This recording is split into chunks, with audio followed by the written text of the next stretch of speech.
आज के इस लेक्चर में हम लोग रिजोनेंस इन आरएलसी सर्किट पर चर्चा करेंगे। We will discuss resonance in series RLC circuit, RLC और आरएलसी। ठीक है, इस आरएलसी को मैंने एक एसी सोर्स दिया है, इसे रिप्रेजेंट कर रहा हूं V और इसकी फ्रीक्वेंसी है F। जब मैं एक एसी सोर्स को एक कांस्टेंट से रिप्रेजेंट करूं तो दो तरीके से इस कांस्टेंट को दे सकता हूं। पहला आरएमएस या पीक वैल्यू। तो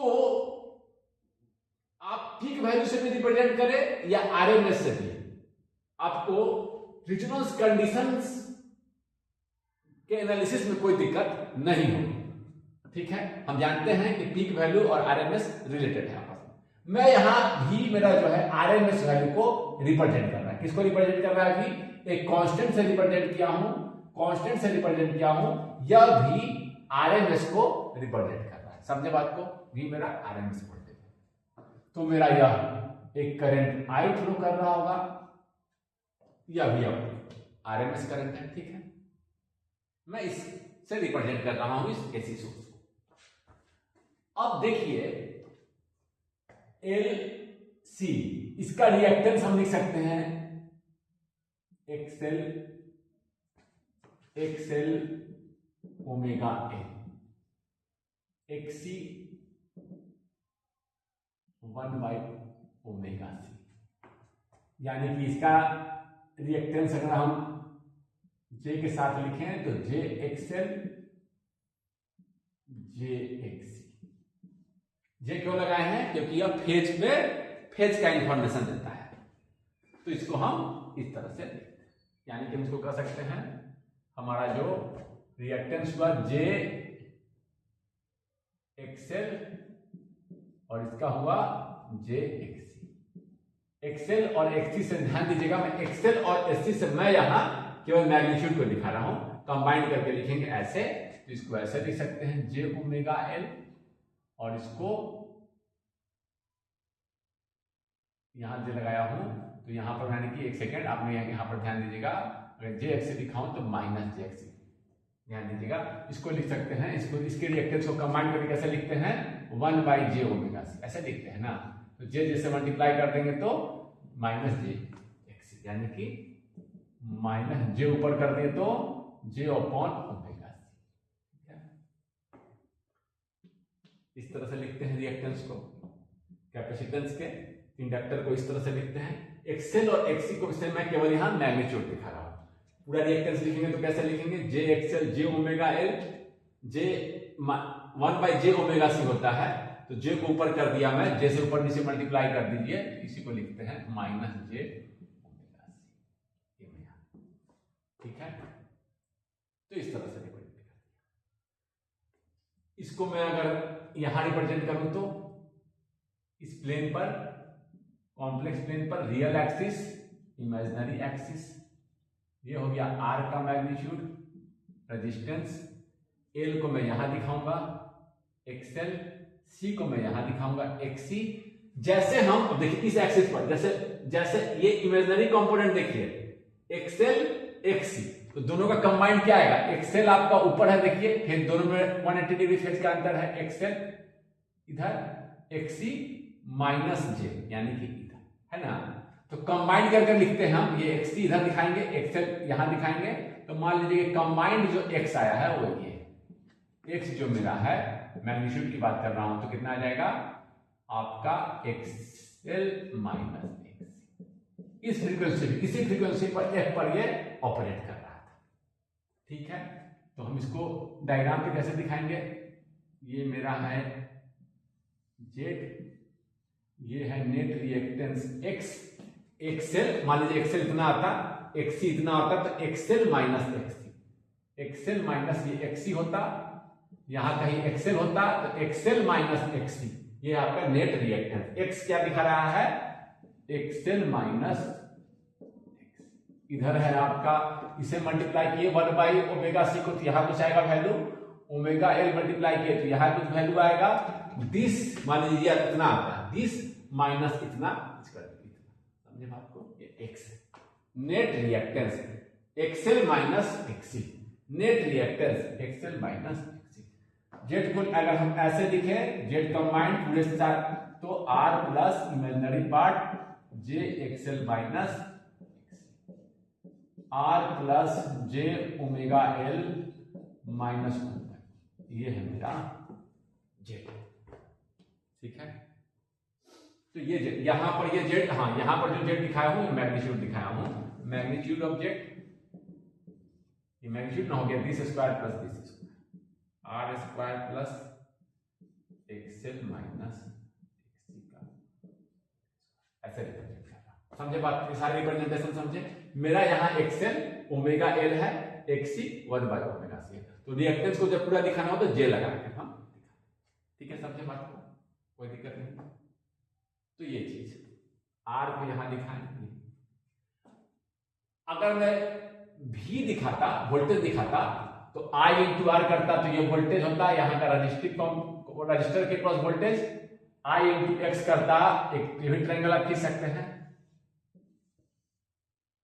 आई इंटू आर हो गया voltage across resistance V R, I into X हो गया voltage across net reactance XL minus XC, X से रिप्रेजेंट कर रहा हूं, और आई इंटू जेड हो गया आपका नेट वोल्टेज। ये वोल्टेज निकालना हो तो कैसे निकालेंगे कि दिस वोल्टेज का स्क्वायर प्लस दिस वोल्टेज का स्क्वायर, समझे ना। ये वोल्टेज आपका हो गया, समझे बात को, वोल्टेज के कारण को भी समझे। यही एक्सी यहां पर है, ये एक्सी को मैंने यहां दिखा दिया ट्रायंगल में, ये एक्सी यहां आई इंटू एक्सी, इसी को मैं यहां दिखा रहा हूं, यही चीज को यहां समझे बात को। वोल्टेज के टर्म में भी लिख सकते हैं वी एल,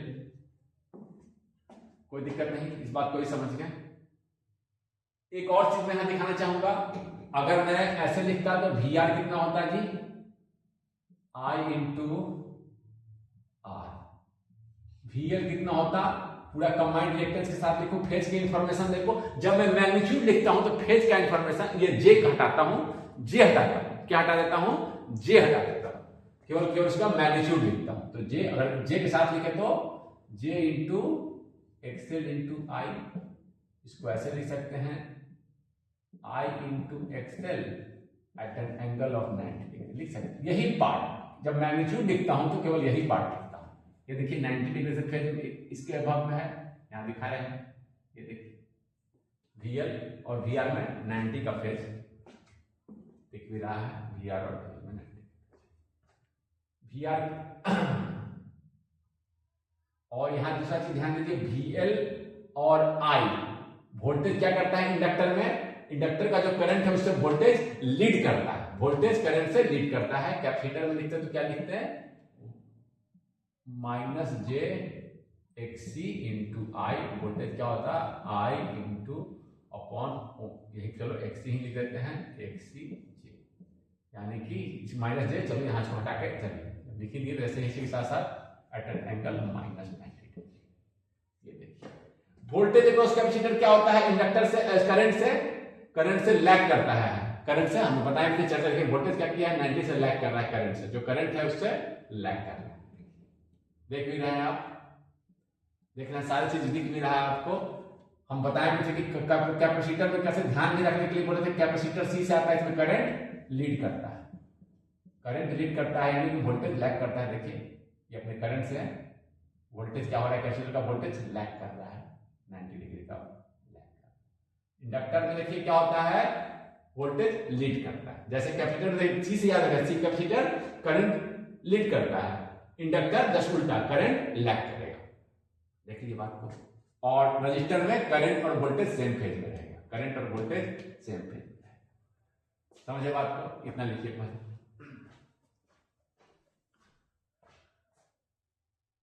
यहां आप चाहें तो ये लिख भी सकते हैं, यहां voltage and current are in phase लिख सकते हैं, वोल्टेज एंड करंट, वोल्टेज कौन सा वोल्टेज, रजिस्टर के क्रॉस का voltage drop, current in phase.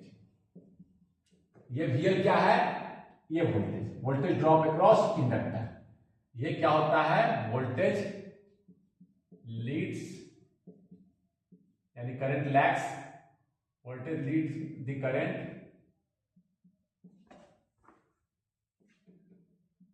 Bye 90 degree. यहां देखिए कैपेसिटर में वोल्टेज, कौन सा वोल्टेज, ये वोल्टेज लैग्स यानी करंट लीड्स, आप करंट से याद रख सकते हैं, capital C current leads, trick बता रहे हैं। Voltage lags the current by, J आपको फेज का इंफॉर्मेशन देता है, जे क्या देता है, फेज का इंफॉर्मेशन देता है। कोई दिक्कत नहीं, इसको लिखिए। अब हम एक एक्सपेरिमेंट कर रहे हैं, हम इस फ्रीक्वेंसी को बढ़ाने लगे, इस फ्रीक्वेंसी को हम चेंज कर रहे हैं। फ्रीक्वेंसी बढ़ेगा तो ओमेगा बढ़ेगा, omega and frequency are related. हम चेंज करते हैं, चेंज करते हैं, हम चेंज करते हैं। तो ऐसा कंडीशन में तो जेड क्या है जी, जेड है आपका R plus j XL minus XC, R plus J omega L minus 1 by omega C, minus लिख दिया हूं, जे बाहर कर दिया हूं, ठीक है, 1 बाय ओमेगा सी। अब जब देखिए ये ऐसा फ्रीक्वेंसी भी आ सकता है, एक ऐसा फ्रीक्वेंसी भी आ सकता है, चेंज कर रहे हैं, तो जब ये ओमेगा एल और ओमेगा सी बराबर हो जाए, यानी कि एक्सएल और एक्सी बराबर हो जाए, एक्सएल एंड एक्सी बराबर हो जाए। एक फ्रीक्वेंसी ऐसा आ सकता है at a certain frequency, XL and XC can be equal, ऐसा हो सकता है। फ्रीक्वेंसी चेंज करना एक ऐसा फ्रीक्वेंसी होगा, यानी कि एक्सएल ये ऊपर वाला और एक्सी नीचे वाला, दोनों पर, एक्सी इधर दिखा रहे हैं, फिर से दिखाते हैं इसको, हम फिर से दिखा रहे हैं आपको। इस ट्रायंगल को फिर से ड्रॉ कीजिए, इस ट्रायंगल को फिर से ड्रॉ कीजिए। हम कहें थे ये आपका दिखा रहा है, मान लीजिए ओमेगा एल ओमेगा सी, ये एक्सएल एक्सी और उसका एक्सएल एक्सी, और यहां पर हम माइनस करके दिस माइनस दिस करके नेट लिखेंगे, ठीक है, नहीं ना था। अगर ऐसा भी हो सकता है कि एक्सएल और यहां एक्सी दोनों बराबर हो जाए, तो नेट कितना आएगा जी, इधर आर दिखा रहे हैं, ये दोनों बराबर हो गया, तो नेट कितना हो गया, एक्सएल इतना और इतना ही इतना, नेट कितना हो गया, 0। रिएक्टेंस कितना हो गया, नेट रिएक्टेंस कितना हो गया, दिस माइनस दिस। पहले ये इतना था, ये इतना ही था, देखिए मान लीजिए, तो नेट इतना आ रहा था। अब क्या हो गया, किसी फ्रीक्वेंसी पर ये और ये बराबर हो गया, किसी फ्रीक्वेंसी पर ऐसा हुआ कि दोनों बराबर हो, तो नेट कितना होगा, दिस। एक्स कितना हो जाएगा, एक्स कितना था, एक्सएल माइनस एक्सी, बोले थे ना एक्स नेट निकालेंगे दिस माइनस दिस, जैसे कि हम इमेजिनरी नंबर में करते थे, जैसे हम वेक्टर में करते थे, कंपोनेंट इधर वाला रखते थे, तो दिस ये इधर कंपोनेंट है इधर है, तो नेट कितना होता था, दिस माइनस दिस। अब तो दोनों बराबर हो गए, तो नेट कितना हो गया, 0। ये ऊपर ये इसके अपोजिट फेज में नेट कितना हो गया, 0। Net reactance is 0 at a frequency, at इसी कंडीशन को बोलते हैं resonance, at a frequency XL equal to XC, ठीक है, बराबर हो गया। तो at a resonance is a condition when XL is equal to XC, दोनों बराबर हो जाएंगे। जब दोनों बराबर हो जाएंगे तो क्या होगा, ये दोनों आपस में कैंसिल कर जाएंगे, नेट रिएक्टेंस क्या हो जाएगा, ये देखिए कैंसिल क्यों करेंगे, क्योंकि दोनों अपोजिट फेज में है, ये इधर है ये इधर, दोनों क्या है, अपोजिट फेज में है, ये दोनों अपोजिट फेज में है, तो दोनों कैंसिल कर देंगे। Resonance is a condition when XL is equal to XC and net reactance is 0, reactance 0 हो गया। क्या किए, फ्रीक्वेंसी चेंज करके ऐसा फ्रीक्वेंसी पर ले गए कि जब वो एक्सएल और एक्सी फ्रीक्वेंसी डिपेंडेंट है, when both becomes equal, then XL is equal to XC, then XL is equal to XC. यह भी कर सकते हैं XL is equal to XC, और उस समय क्या हो जाएगा, voltage across inductor is equal to voltage across capacitor, दोनों इक्वल हो जाएंगे और दोनों एक दूसरे को कैंसिल कर देंगे, वोल्टेज अक्रॉस इंडक्टर और वोल्टेज अक्रॉस कैपेसिटर ये दोनों को कैंसिल करके net voltage, net reactive voltage क्या हो जाएगा? 0। देखिए यहां पर ये IXL इक्वल टू IXC 0, क्या हो गया? I into XL equal to I into XC 0। Net voltage VL equal to VC, यानी VL और VC एक दूसरे को कैंसिल कर देंगे, that is voltage across inductor and capacitor cancel each other. ये भी कर सकते हैं, ये भी कर सकते हैं, ठीक है। This is called resonance, this condition is called resonance, this condition is called, इसको फिर से मैं ऊपर में लिखता हूं, resonance is a condition when XL reactance of inductor is equal to reactance of the capacitor. इसको ऐसे भी कर सकते हैं, नेट रिएक्टेंस इज 0, और इसको ऐसे भी कर सकते हैं, voltage across inductor is equal to voltage across the capacitor. जब ये हो जाए तो जेड कितना हो जाएगा जी? यहां इसके बाद ऊपर में लिख रहा हूं, जेड इज इक्वल टू क्या हो जाएगा? ये दोनों बराबर हो गए 0, दिस माइनस दिस, ये कंप्लीट क्या हो गया? 0। जेड इज इक्वल टू क्या हो जाएगा? R। Z is equal to क्या हो जाएगा? R। Z is equal to क्या हो जाएगा? R। यानी कि the circuit becomes, at resonance circuit becomes resistive। ये भी कर सकते हैं आप, इस सर्किट जो क्या हो गया है? रेजोनेंस में रेजिस्टिव बन गया है। और ये भी कर सकते हैं कि आपका जो जब सर्किट रेजिस्टिव बन जाता है तो वोल्टेज और करंट में फेज का अंतर क्या होता है? 0। वोल्टेज और करंट में फेज का अंतर क्या होता है? 0, यानी कि phi equal to phase difference equal to 0। Cos, या इसको ऐसे भी कर सकते हैं, cos phi power factor equal to 1। ये सारे बात एक ही चीज को कह रहे हैं, इसको लिख लीजिए।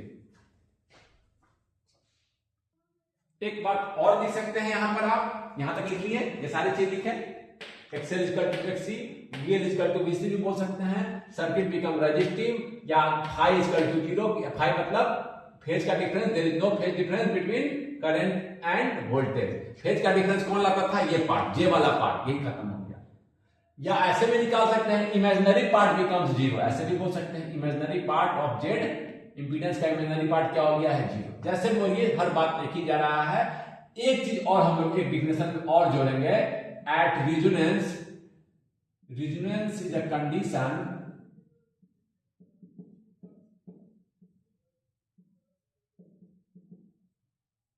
in which, अब यहां देखिए, इसमें एक चीज मैं ऐड करके लिखूंगा, इसमें एक चीज मैं ऐड करूंगा, रेजोनेंस इन अ, यहां एक चीज में, क्योंकि पैरेलल सर्किट का मैं बाद में बताऊंगा, इन अ सीरीज आरएलसी सर्किट कर दीजिए, series RLC circuit is a condition, resonance in a series RLC circuit is a condition when current becomes maximum। हम फ्रीक्वेंसी चेंज करते गए और एक ऐसा फ्रीक्वेंसी मुझे मिला जब सर्किट में करंट नापते जा रहे हैं, लेकिन करंट क्या हो गया है? मैक्सिमम मिल रहा है। when current becomes maximum, जब करंट मैक्सिमम है, इसका मतलब क्या है जी? करंट मैक्सिमम का मतलब क्या होता है? the impedance is minimum। Series RLC circuit की बात कर रहा हूं, इंपीडेंस इज मिनिमम, इसको भी लिखिए, ये सारे बात एक ही चीज को बोल रहे हैं, इंपीडेंस इज मिनिमम। आप इसको थोड़ा मैथमेटिकली समझते हैं। हम पहले जब ऑपरेट कर रहे थे तो मेरा आई क्या था? पहले जब ऑपरेट कर रहे थे इनिशियली, इस एक्सपेरिमेंट को हम करने से, जब हम फ्रीक्वेंसी बढ़ा चेंज करने लगे, किसी एक फ्रीक्वेंसी पर मेरा आई था, आई क्या होता है जी? V बाई जेड, मैग्नीट्यूड की मैं बात कर रहा हूं, V अपॉन जेड क्या होगा? जेड क्या होता है? यही मैग्नीट्यूड, मैग्नीट्यूड की बात कर रहा हूं, R square plus XL minus XC का whole square, net reactance XL minus XC, net reactance XL minus XC, XL minus XC को माइनस करके नेट लिखे, नेट एक्स। मान लीजिए एक्सएल इतना था, एक्सी इतना छोटा था, माइनस इतना, माइनस इतना, बचा इतना, ठीक है ना? पहले करंट ये था इनिशियल ये, एट रेजोनेंस फ्रीक्वेंसी चेंज किए। देखिए फ्रीक्वेंसी डिपेंडेंट फिनोमेना है, फ्रीक्वेंसी डिपेंडेंट फिनोमेना है, ध्यान रखिएगा। एट रेजोनेंस बच्चा फ्रीक्वेंसी चेंज कर दिया, तो क्या हुआ है आपका एक्सएल और एक्सी क्या हो चुका है, बराबर हो चुका है। अब देखिए एक्सएल एक्सी बराबर कैंसिल कर दिया, तो देखिए ये जेड क्या हो गया, मिनिमम पहले जेड इतना था, अब जेड क्या हो गया, ये वाला पार्ट जेड का खत्म हो गया, तो करंट क्या हो जाएगा, बढ़ जाएगा। डिनोमिनेटर घट गया, डिनोमिनेटर घट गया तो करंट क्या होगा, बढ़ जाएगा। आई क्या हो जाएगा, V बाई आर, यानी कि करंट क्या मिल रहा है, मैक्सिमम। देखिए जेड क्या हो गया, मिनिमम, जेड पहले इतना था, यहां जेड कितना था, आर स्क्वायर, जेड का मतलब यहां पर ध्यान दीजिएगा, मैं ऐसे ही लिख दे रहा हूं, जेड मतलब मैग्नीट्यूड ऑफ जेड, उसको आप समझ सकते हैं जैसे हम लिख रहे हैं उससे कंफ्यूज होने की जरूरत नहीं है। जेड पहले इतना था, अब कितना बचा पहले, अब जब रेजोनेंस की फ्रीक्वेंसी चेंज किए, resonance is a frequency dependent phenomena, resistance impedance depends upon, Z is a function of frequency. ये सब देखिए ध्यान दीजिएगा, जेड चेंज हो रहा है, क्यों चेंज हो रहा है, आर तो चेंज नहीं हो रहा है, एक्सएल और एलसी वेरी कर रहा है। आपका maximum, Z is minimum, Z is, इस बात को भी आप ध्यान रखिएगा, कोई दिक्कत नहीं है। इसको एक प्लॉट से भी समझते हैं, ये प्लॉट से भी हम समझते हैं।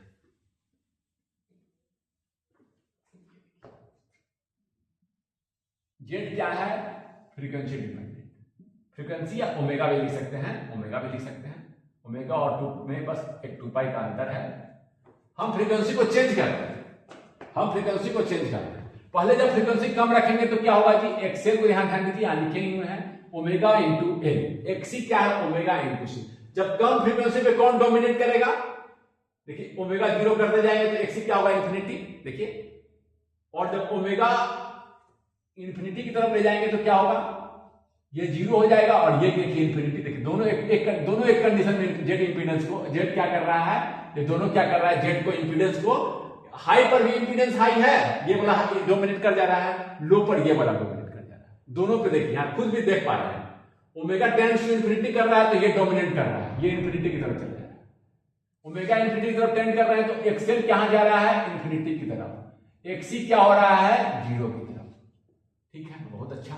ओमेगा जब 0 की तरफ ले जा रहे हैं तो क्या हो रहा है, एक्सएल एक्सी 1 बाई ओमेगा से 0 इंफिनिटी की तरफ टेंड कर रहा है, एक्सएल 0 की तरफ टेंड कर रहा है। कोई ना कोई पार्ट इंपीडेंस का इंफिनिटी की तरफ जा रहा है, 0 के समय भी और इंफिनिटी, ओमेगा जब इंफिनिटी ले जा रहा है तब भी, 0 ले जा रहा है तब भी। यानी कि इधर भी देखिए जेड हाई है, जेड को दिखा रहे हैं, जेड के मैग्नीट्यूड, जेड का मतलब जेड का मैग्नीट्यूड यहां दिखा रहे हैं।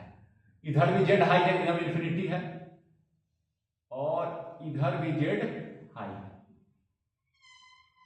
इधर भी जेड क्या है, हाई हो जाएगा। इधर भी जाएंगे तो हम किसी एक फ्रीक्वेंसी पर, इधर भी हाई है, इधर भी हाई है, दो के बीच में कहीं ना कहीं ये देखिए जो मिनिमा है ये कब हुआ है, इधर भी हाई है, जब 0 करते हैं तब भी जेड हाई है, जब जेड को इंफिनिटी, जब ओमेगा को इंफिनिटी यानी एफ को इंफिनिटी करते हैं, ओमेगा बोलिए एफ बोलिए कोई दिक्कत नहीं है, दोनों सेम चीज है, 2 पाई का केवल मल्टीप्लिकेशन, कांस्टेंट में 2 पाई मल्टीप्लिकेशन। इधर भी जाते हैं तो क्या होता है, जेड हाई होता है। देखिए बीच में कहीं, यहां पर बीच के मतलब क्या है, रेजोनेंस, मैं रेजोनेंस की बात कर रहा हूं, बीच नहीं, रेजोनेंस, एट रेजोनेंस, इसके in between this 0 and infinity there is a frequency at which z is minimum, this frequency is called resonance, this f naught, this frequency is resonance। यहां क्या है, आपका सर्किट जो है यहां पर अपने मिनिमम वैल्यू पर पहुंच गया है, वो है r,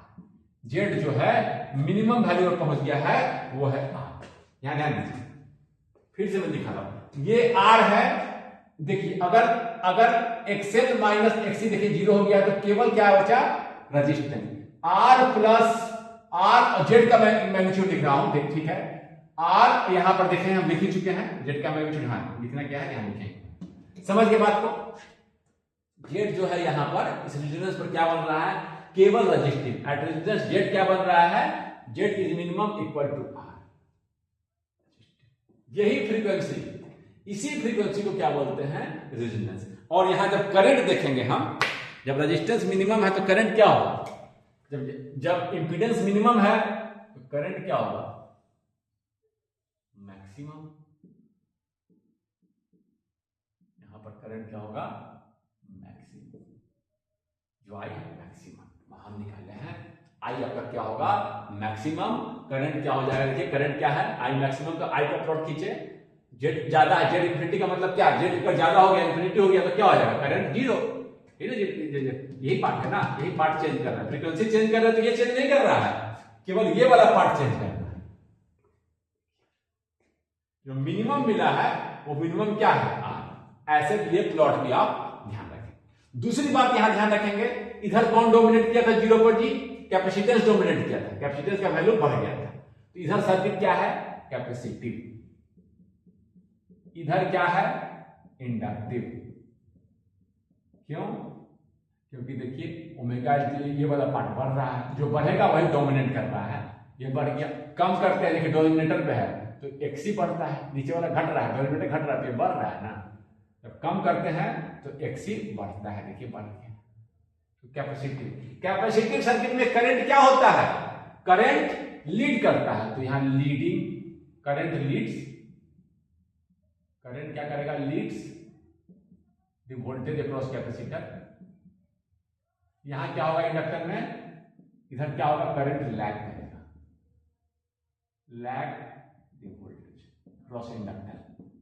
यहां क्या होगा, वोल्टेज और करंट सेम फेज में होगा। जब रेजिस्टेंस रहता है, जब रेजिस्टिव इफेक्ट रहेगा तो इसको हम ये भी बोलते हैं, जब लीड कर रहा है तो leading power factor, lagging power factor. Current के सापेक्ष में बोल रहे हैं, cos फाई नहीं ना होता है, cos फाई निकालेंगे तो करंट जब लीड कर रहा है cos फाई का वैल्यू क्या आएगा जी, 0 से 1 के बीच नहीं ना आएगा। cos का वैल्यू कहां से कहां तक होता है, 0 से 1। यहां पर क्या आएगा, cos फाई, इस पॉइंट पर cos 0, करंट और वोल्टेज सेम फेज में है, यहां भी cos phi, power factor is cos phi, power factor क्या है, cos फाई। लिख लीजिए, लीडिंग का मतलब समझ गए, leading power factor, lagging power factor. Capacitive behave करेगा, इंडक्टिव बिहेव करेगा। इतनी बातों को आप समझें, इसको नोट करके। आप एक चीज और यहां करते हैं, बस यहीं पर समाप्त करेंगे आज की चर्चा। We will close the discussion at this point. After this, that is calculation of resonance frequency. कौन सा फ्रीक्वेंसी पर रेजोनेंस होगा in terms of circuit component. Circuit component के टर्म में we are going to derive the expression of resonance frequency. क्या condition आया है, XL equal to magnitude दोनों का बराबर है, यानी कि ओमेगा एल, उस फ्रीक्वेंसी को मैं ओमेगा नॉट बोल दूं, ओमेगा नॉट, वो फ्रीक्वेंसी ओमेगा वेरी कर रहे, वो फ्रीक्वेंसी कहां पर, कब ये बराबर हुआ है, at omega equal to omega naught. इसी फ्रीक्वेंसी पर ये बराबर हुआ है। सब फ्रीक्वेंसी पर बराबर नहीं, एक खास फ्रीक्वेंसी पर बराबर हुआ है 1/ओमेगा नॉट। उस फ्रीक्वेंसी को मैं ओमेगा नॉट से दिखा रहा हूं, omega naught square equal to 1/LC, omega naught root under 1/LC। अगर इसको ये रेडियन पर सेकेंड, तो एफ में लिखेंगे तो 1/2 पाई एफ कर देंगे। यहां पर omega equal to 2 pi f, f naught बोल दे रहे हैं, f naught equal to 1/2 pi LC hertz. इसी फ्रीक्वेंसी पर एल और सी का जो आप लगाए रखे हैं, इस पर वो डिपेंड करेगा। देखिए आर इसमें नहीं आया, आर पे डिपेंड नहीं कर रहा है। एल सी चेंज कर देंगे, किसी और फ्रीक्वेंसी पर रेजोनेंस होगा, किसी और फ्रीक्वेंसी पर एक्सएल और एक्सी बराबर होगा। किसी खास एल और सी के लिए कोई खास फ्रीक्वेंसी पर ही आपका रेजोनेंस होगा। मान लीजिए कि बच्चा कोई आया, इस सर्किट पे एक्सपेरिमेंट किया, उसमें यहां रेजोनेंस मिला एफ नॉट। अब कोई दूसरा बच्चा आया, एल और सी को चेंज कर दिया, एल को मान लीजिए चेंज कर दिया, तो किसी और फ्रीक्वेंसी पर उसको रेजोनेंस दिखेगा, यहां पर दिखेगा। दूसरे एल और सी के लिए। मैं कहना चाह रहा हूं एक बच्चा आया, पहला बच्चा आया, वो एल और सी का एक वैल्यू लेकर किया, दूसरा बच्चा आया, कल होकर क्या किया, सी का वैल्यू चेंज कर दिया, कुछ फैराड चेंज कर दिया, पहले 0.1 था, अब 0.2 कर दिया, 0.3 कर दिया। तो अब क्या होगा, उसका रेजोनेंस फ्रीक्वेंसी चेंज कर जाएगा, वहां पर नहीं होगा। मान लीजिए पहले 100 पर हो रहा था, हो सकता है कि अब किसी और पे हो। तो ये मैं कहना चाह रहा हूं कि फ्रीक्वेंसी आपका चेंज कर जाएगा, इट डिपेंड्स। अगर आप एल और सी के वैल्यू में को चेंज कर देते हैं, या एल को चेंज कीजिए या सी को चेंज कीजिए या दोनों को चेंज कीजिए, और किसी तरह से इस प्रोडक्ट में चेंजिंग आ जाता है, तो जो रेजोनेंस फ्रीक्वेंसी है वो कोई और फ्रीक्वेंसी को रेजोनेंस करेगा, लेकिन किसी और फ्रीक्वेंसी पर एक्सएल और एक्ससी बराबर होगा। ये मैं कहना चाह रहा हूं। इट डिपेंड्स अपॉन किस पर होगा। मैं कहना यह चाह रहा हूं कि कोई बच्चा एल लिया है 1 हेनरी, सी लिया है 1 माइक्रोफैराड बस, और कोई लिया है 1 हेनरी और सी लिया है 2 माइक्रोफैराड। दोनों का अलग अलग रेजोनेंस फ्रीक्वेंसी आएगा, मैं ये कहना चाह रहा हूं। बस इसी पर at this point we will stop the discussion today, we will proceed the discussion in the next class.